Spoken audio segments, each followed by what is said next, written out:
Well, thank you again for having me this afternoon. And my name is Mindy Laidlaw. I am part of St. Charles.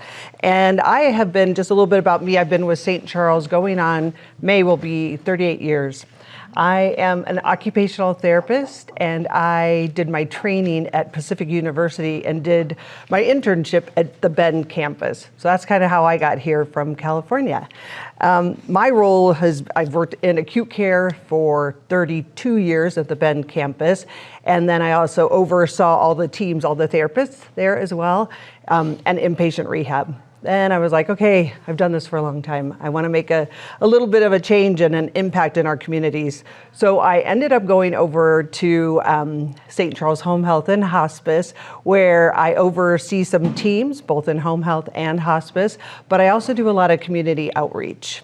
And can you guys hear me enough? Okay, good, thanks. So for today, I just was gonna do just a little brief overview, and I have to say thank you, Hospice of Redmond, because we get to partner sometimes, and I got to work with Jill Wolf for a bit, that was from your team as well, so appreciate all you do, and I have to say your trees are beautiful. Your trees are beautiful.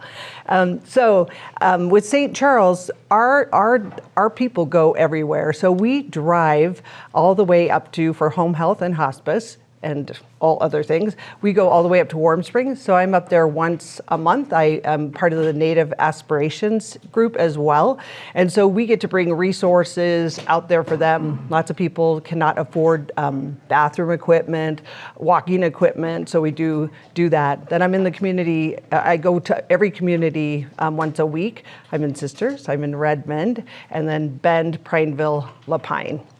So, did I say Sisters? So I go out there. So in your community right now, I did National Night Out, and St. Charles is part of the wellness program at your senior center here. So I get to work with James and Randy, and we try to do, St. Charles tries to do at least an education there once a month, which is really nice. That's a great center, and it's nice that a lot of people go out for that. What else? So, and then in Redmond, so we are trying to bring, I go into Prineville also, so I do what's called Crook County on the Move. It's a walking group. And so with our hospice team, we decided to do a grief walk instead of just going to a support group for bereavement. And we ended up getting, I don't know, the first one was like 22 people that would come out and walk. They did not, a lot of people want to be with like-minded people, but they didn't want to sit in a group. They're like, I don't want to go to a room, I want to get out. So we do a grief walk out there. And we'd love to get something started in Redmond. It just is a lot of overseeing for that, but it's something I think that would definitely take off as well. And then we do also, we partner and do with COCC. We do a group called Cooking Up Prineville, and we partner with, again, Crook County on the Move, as well as with St. Charles, and then COCC. And we try to, the intention is to do healthy food choices for people, and we send our bereaved people there because oftentimes, people don't want to cook for one. So it gives them an opportunity to be around other people, learn new menus, and just have some fun with cooking and stuff. So that's kind of some of the projects. With our home health team, so we have on our home health services over, we're up in the 300s for us, and we get to service all areas as well. Our team consists of nursing and physical therapy, occupational therapy, speech therapy, and we have CNAs as well. And with home health is a service that you have to be homebound to get home health services, but we also have social work with them as well. So we get to go into people's homes, which is an honor, right? Because most people are like, I don't want to go in your, they don't want people in their homes, and we get to help them rehabilitate. So if you're not able to get out to physical therapy after a total hip surgery, we could go into your home and assess it, make sure that you have everything that you need to make you successful and as independent as possible. So that's a little bit just about our home health. And then we also have a program called Transitions. Transitions is a nice, I say it's kind of like your new best friend, helps you with resources galore. And then we help partner with community and other folks to say, gosh, if your month is longer than your food is, let's help you figure out how to get some food for you, or let's figure out gas cards and different resources like that. So that's nice. It's a nice partnership. You can get Transitions with home health, palliative care. You have Transitions if you're going to outpatient, but you don't have Transitions if you go into hospice. And then we have our palliative care team, and our palliative care team is a group of people that helps folks that are wanting to continue to work on getting better. They help you with symptom management and the kind of goals of care, so that you know exactly what's coming down the pike for you, but it's just a nice handoff. And then our hospice team as well. So that's that. I know in Redmond, we have our Light Up a Life coming up here on the 7th. And it's a nice celebration for people, kind of helping them to remember folks that they've lost, but also helping to prepare them for the holidays and what's ahead, because not all people have an easy time getting through holidays. So that's coming up for us as well. And then we have our hospice volunteer luncheon for our people. We have over 75 volunteers for us, and I brought some flowers, so if anybody wants to take a bouquet. Our hospice volunteers help do flowers and prepare them for us so that we can take them out to patients. We drop them off to facilities. We've even brought them out to Redmond Hospice before, so folks get to enjoy something special. And our hospice team also go out. We have somebody that does.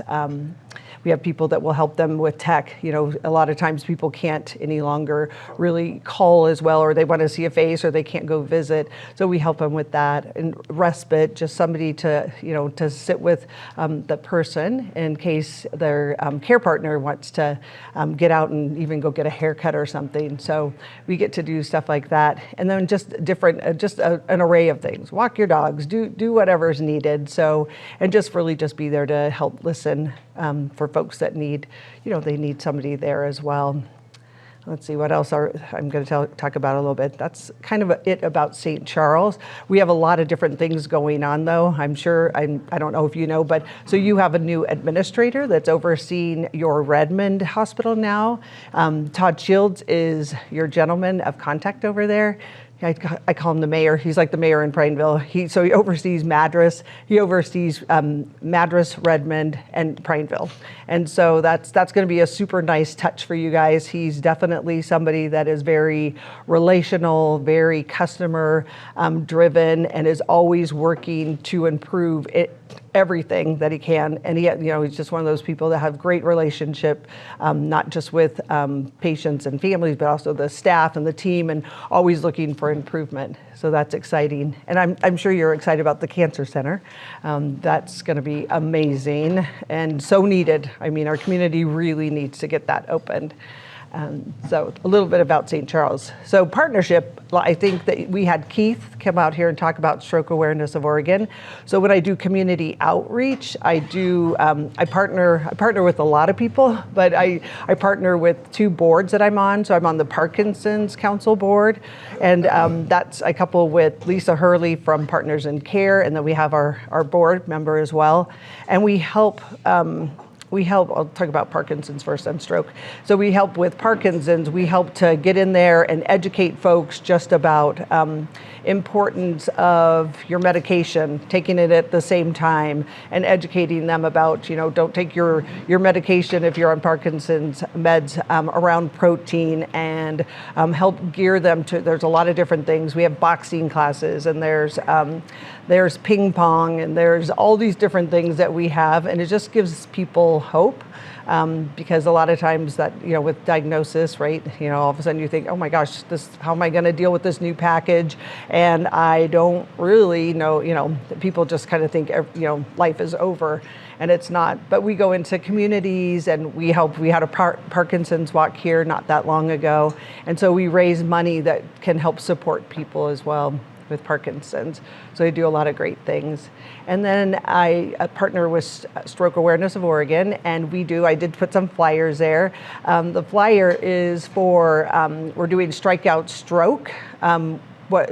SAO, Stroke Awareness of Oregon, their big mission is to, we want to give people resources. We want to educate people about signs and symptoms of a stroke, but we also want them to know that just because your package is different, that everybody brings value. And so that's what we do. And so we did bring Randy Travis last year. He came and did a performance as he could, but he's very aphasic and he's in a wheelchair. But it just helped to give people in the audience just that hope. So that was good. And then with Strikeout Stroke, it's education about stroke, signs and symptoms. We have a physician that's going to be speaking as well that can talk about the differences between an embolic or a hemorrhagic stroke. And then just kind of answer folks' questions. There's food, we have raffles, and that money, because Stroke Awareness of Oregon is a nonprofit, we try to our mission is to give back to stroke people, stroke warriors is what we call them, and their families, because it's not really just the person that had the stroke that gets impacted, it's also the family as well. So we always try to help support them too. We do different groups. I run a caregiver support group for folks so that they get to come in. I said it's like a counseling session, so because people can come in and just talk about what it's like. I'm exhausted, but I don't want my person to feel badly, and just kind of give them tools and different ways that they can take care of themselves. Because more than it seems like care partners are always the ones that tend to take the most, because they're exhausted. It's exhausting. So we do that. And I go to, because I'm a therapist as well as I love doing education, I go into community. So if there's any location or anything that you can think that might benefit, I do talk about advanced directives. So if you know a group of people that you're like, oh, this would benefit them for understanding advanced directives, I do education around that. I also go in and talk to, because a lot of your facilities here and everywhere, assisted livings, they need to have 12 educations every year. So I try to come up with all these topics so now I have a library of talks that I could do. So I do advanced directive. I'll talk about use of durable medical equipment, because a lot of times, if a daughter or a kiddo lives somewhere else and they're trying to navigate their parents in Redmond, it's pretty tricky for them. So I'll help folks understand this is what this equipment is for, and kind of go over it in regards to best ways to use it. So talk about all kinds of equipment use, from Hoyer lifts to sit to stands, and then commode chairs, shower chairs, all that. And then I do a transfer training class, just so that if people are having to take care of people, just safe transfers. So we'll go in and do transfer training and then return demonstration, so people have an understanding and an idea how that feels if they're needing that assistance. And then I talk about activities of daily living. You don't really think about it, but if you are somebody that even if you break your leg and you're on crutches and you're non-weight bearing, it's pretty tricky. People don't understand how much you navigate utilizing each extremity. And so when you have a challenge like that, then we'll go in and I'll help educate teams how to help them also, and talk to them just about, you want to make sure that everybody wants to try to do it on their own, right? So we want to show them sometimes you have a different impairment. You have a stroke and then you're a hemiplegic, and that might be your new package, right? You might be one-handed and you might not have use of a leg. So we teach them all types of things. So I think that's super rewarding. I'm partnered also with your Countryside Living and Thelma's Place. So I get to go out there, and I have to say, oh my gosh, I can't wait till it happens again. So in February, it's on Valentine's Day. I got to go in, they asked me to be there. And my hospice volunteers made like 40 boutonnieres and 25 wrist corsages, and it was their prom. Day, which was, oh my gosh, I could get tearful thinking about it. It was so sweet. It was so sweet. So I get to go in there and we got to, chat with everybody and dance with the residents there and stuff. So I do everything from that to meeting with your St. Charles Family Care providers and see how we can best serve the community, if there's things that we're missing or things that we could improve on. So I get to meet with them as well. I also help with a senior, it's a senior prom for kiddos youth 15 up to 30 for folks that didn't get to go to their prom. So we did it this year at the River House. And we had some sponsors that helped us so that we could pay for everything. And we had it, obviously the River House catered it. And we gave clothing because not everybody could afford, a prom dress or a tie and different things. So we got them set up with their attire, as well as my hospice volunteers did their boutonnieres and wrist corsages and as well. And then we had giveaways. So we had people, we went out and got donations for things that they would like. It was priceless. It was priceless. So those are just some of the things that we do in the communities and what we do everywhere. I'm trying to think if there's anything else really. I don't know if anybody has any questions or if there's some needs in your community that you're like, oh gosh, we would love to, have something happen where because St. Charles loves to partner with you guys. We have grants, which we were talking about. So we have basic needs grants that are out there. So if you know of any nonprofit that is needing to, to get some funding so that they can do their nonprofit. It's pretty substantial, so you get to do that. Also, in our community and with the foundation, we have what's called a mini grant, and we have mini grants that are not as cumbersome as a basic needs grant. I'm on the grant committee also, but they are a $500 mini grant, and that $500 mini grant is available to individuals, and it doesn't take that much time. Nonprofits, not just individuals, but nonprofits, and it's $500. But you can do that one every month. And then for folks, I know I talked to a couple of people that have nonprofits. So if you do have a nonprofit, I would encourage you to go onto the St. Charles Foundation website and look at the grants. There are 3 grants that you can apply for. So they're different, like there's a basic needs grant and there's other grants, and then one's an invitation only. So if they see that you've been applying for a grant and it's and maybe this other grant would be a good choice for you as well, they'll tell you about that grant as well. But you have to do it in the timeline. So if you miss, like say the first grant is due the first quarter, if you don't do it, you can't go back and try to get it. So anyways, that's a little bit about grants.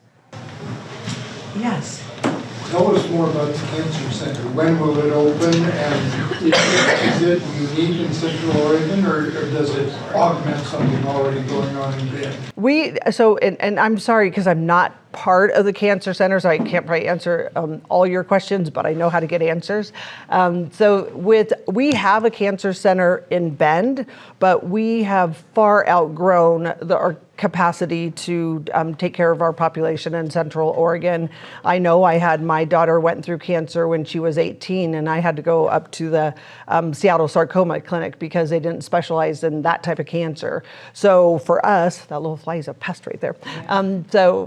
So Redmond is going to, they're going to have an infusion room. It's going to have all the amenities that Bend does, but we just outgrew it. And I've heard a couple different days. I don't know for the exact what day the Cancer Center is opening, but I know it's getting close. But it's going to really be amazing to have that in your community. Mm-hmm. We are working on, I know we have been for a long time, so I was part of the inpatient rehab team. So we have an inpatient rehab, and I don't know if you guys know what that is, but an inpatient rehab is if you were, let's say you had a stroke or you had some kind of diagnosis that put you into the hospital, and you were good and better than going to a skilled nursing facility to receive therapies. but you needed a lot more treatment. So maybe a spinal cord injury or a stroke or Parkinson's. So if you are able to get into an inpatient rehab, which we have in Bend, then the requirement is that you have a good discharge home, and then you also are able to participate with 3 hours of therapy a day. And it's not all at once, they spread it out for you, but those are the criteria. Well, we're the only inpatient rehab center over on the side of the hills. So we are looking at expanding. So we'd move out of our normal place where we are right now and go into a different location within the hospital, but have more beds as well. So that's going to be really exciting because you know how, folks from, Prineville or Madras or even Redmond, sometimes they're like, we hate going into Bend just because it's so busy and traffic is so much different than some of our smaller communities. So that's going to be exciting as well. I don't know if I'm going to look at did I go over my time or am I? No, you're good. Okay. You're good. Oh, good. I am pretty good. Yes. Mindy, thank you for all the amazing things that you and your team do. And I thought that you guys have a fundraiser coming up too, so you should speak to that. We do. Oh, you're sweet. I was like, I'm not going to take the. It's so funny because again, I worked in acute care, so I didn't work on the hospice side, and I'm like, how come our thing? We have a hospice auction coming up as well. It's always been in Prineville, and it's the same date as yours. But we have a great fundraiser. We know it's up at the arena in Prineville. It's kind of their event because our hospice used to be in Prineville. That's where it was, and so it's about 550 people. Funny, it's trees as well, and we do quilts and trees. So our it's the same, so somebody will do a quilt and it's in remembrance of somebody, or somebody will do a tree and it's in remembrance of somebody. So thanks for letting me call that out. Are you ready? Yeah. I'm ready. Okay. We have a parting gift for our speakers. Oh. And we like to take pictures. Okay, thank you. Okay. Thank you. Thank you. Thank you very much. Appreciate you guys. Thank you very much. Nice being here. There goes your mic. Okay. Good catch. All righty. Have a nice rest of your day. Thank you.